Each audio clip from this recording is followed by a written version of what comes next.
What is going on, guys, and welcome back to the channel. In this upload, we're getting back into the LT1000 build, so let's get after it. So, as you can tell, we've been a little busy out here. I pushed the LT1000 back in here, and I ripped apart the entire front end. Grill's over there. But, yeah. I had to put this project on halt for about a month until I could get up to Bears, the Bear Inn, because I needed to get a Sears Suburban front axle to do what I wanted to do because, well, we're not doing this stock crap. So I ended up picking this deal up and fitting this up underneath here. I had to obviously make some modifications to stuff. There's a worm right there. Anyhow, but okay, now he's wanting to go crazy. ADHD. Okay. Anyhow, I took these spindles off of that axle because these are both 3/4 axles, or spindles rather. These hang down a little bit longer than those do, because these right here are the factory ones off of this axle. So I've been swapping spindles, seeing what works and don't work, and I think I'm going to go with this setup because of the fact of this right here. These right here are built-in bump stops, which is what I need. Also, the fact that on a Sears Suburban, your steering pivot is literally right here, versus on here, I'm going to have an extra tab off of here because of where my steering is going to be. Speaking of steering, I got rid of the Gen 1 crap. That's the Gen 1 right there. And actually, if I get my flashlight out of here, I didn't know this, but I'm going to probably weld that back in there to keep the frame happy. Because right now, especially with that whole wonky stuff in there, it has a little bit of flex in it, but not bad. But I was looking, and minus this mounting hole right here, the frame already had the mounting holes for the Gen 2 steering. So I literally just had to finagle this whole contraption in here, bolt it up, and there we go. So I'm actually really happy about that, because I was dreading having to mark and drill and mark and drill and mark and drill some more to be able to mount this up. But the fact that Craftsman did me a freaking favor for once, I was actually able to bolt that right up. So I'm actually probably going to put a nut and bolt in that instead of having a threaded hole, because I'm pretty sure that's one ugga dugga away from just the threads just leaving the chat completely. Because that's only cast aluminum, so it's not like it's, strong. Those surprisingly went in well after I cleaned threads up. But that's 2 out of what, 3 or 4? It'll be fine, right? So fast forward to this evening, got off work, went to Lowe's, and got me a 5/8 by 5 bolt and a threaded lock nut, because we're going to throw the front end back on this. Actually, I forgot a piece of information. This is the factory, the mounting plate for the front axle. On top of the factory drop spindles, I put an extra 1.5 inch drop, or lift rather, on this plate. So technically, we're lifting it, but not by much. And I'm doing that because of center of gravity. I wanted this thing to have like between 4 to 6 inches of articulation, lift, whatever you want. But ideally, if we're going to be building this for like a higher speed build, You don't want this thing crazy high, because once this thing gets top heavy, you're done. Um, it's not it's not wide enough to where it would be okay at high speeds. Um, Lifted wise, you want it. It's going to be lifted. Don't get me wrong, but not as lifted as I was thinking. It's going to be comfortably lifted, not woo. So yeah, I don't want to die yet. I mean, it's not like I don't do sketchy shit on a daily basis, but that's besides the point. Alright, so guys, it's been a good couple of weeks since last time I picked the camera up, so I'm not entirely sure where I left off as far as videoing goes, but bear with me.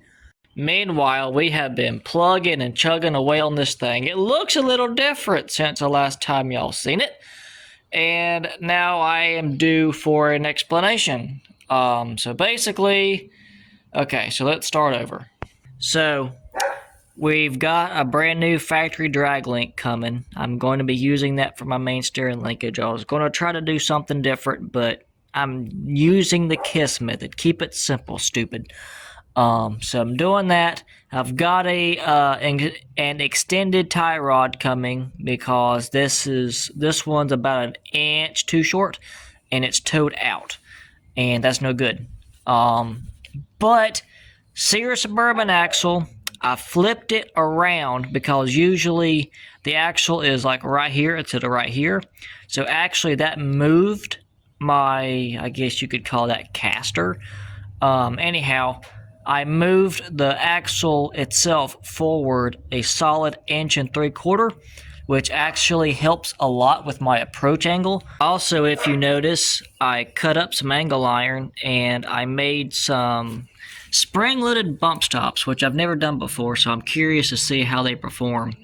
And the irony of it is this is the new mounting point for the axle hanger, because I did do an 1.5 inch drop, or not 1.5 inch drop, 1.5 inch lift on this piece, which basically is what controls your axle.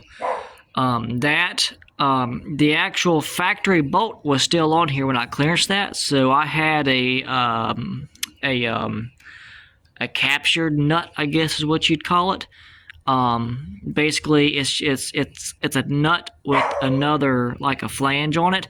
Anyhow, you know what I'm talking about. I put it on there, and it's the same exact thing on the other side. And I actually ended up using the factory LT1000 spindles. I am going to, you'll see it clear over here, I'm going to put me a brace, probably cut up some either 1/8 inch or 3/16 plate and brace up my spindles.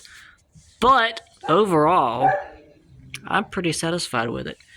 Got some 4x4 bolt pattern hubs from the Go Power Sports. I've had these 22s. These are like off-road golf cart rims or golf cart tires, and I got these about 2 years ago for this build. And it sits pretty tall. I'm actually impressed. It sits pretty tall. I cannot wait to finally drive this thing. We've got a long way to go anyway, but that's what we're looking like. So what we have here is a 36-inch long 1-inch live axle kit for like a go-kart or something, and two 4-lug hubs for said axle. The plan is to put those two boys on that, bolted to them two, and have that kind of mocked up in place, put that up underneath the tractor, and sort of trying to get an eyeball of what I'm working with. I want to try to use as much of the original tractor as possible, meaning I do want to try to use those factory transaxle brackets. Okay, so after about 30 minutes of brainstorming on just how in the hell I'm going to pull this off, I come to the idea. So, with that being said, I got to thinking. I've got some 1 3/4 angle iron over there.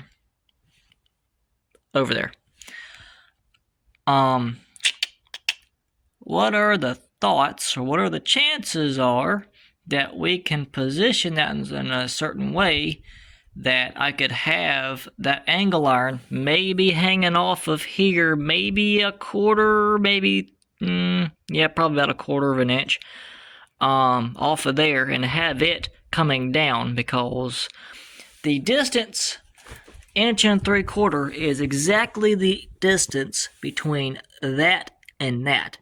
So if I bolt that to that, if I bolt that to that, and I butt weld the piece of angle iron to this, see where I'm going? I think that's going to be our best bet. Alright, so it is a handful of weeks later. We're back to working on the LT build. Obviously, as you can tell, we've got the back tub off. It's actually right here. Got the sears in the shop, doing some maintenance on it. Also got the mini bike in the shop, just because, on the fact of we are also currently in full Mini Mayhem Spring Busco Beach prep. So Busco Beach is next weekend. So I've got a lineup of projects that I've got to get prepped up before we go send it at Busco Beach. So yeah, but we've got a little bit of time on our hands, so I figured I'd jump on the LT really quick, see if we can't get some braces for the rear off-road rack done really quick, which is just 2 pieces of angle iron. I ain't really going to be doing too much with it, but just figured I'd have something small in the midst of all this other mess. But yeah. Well, guys, she's officially a roller. Back half's mocked up still. Gotta do a little bit more tweaking on that, but we'll do that when we get the rest of the parts in. Ended up throwing my off-road rack back on it. That was the original plan. I wanted to run this again, so you can do something with it, because I didn't want to get rid of it from the previous build that it was on. But I like it. I like it a lot.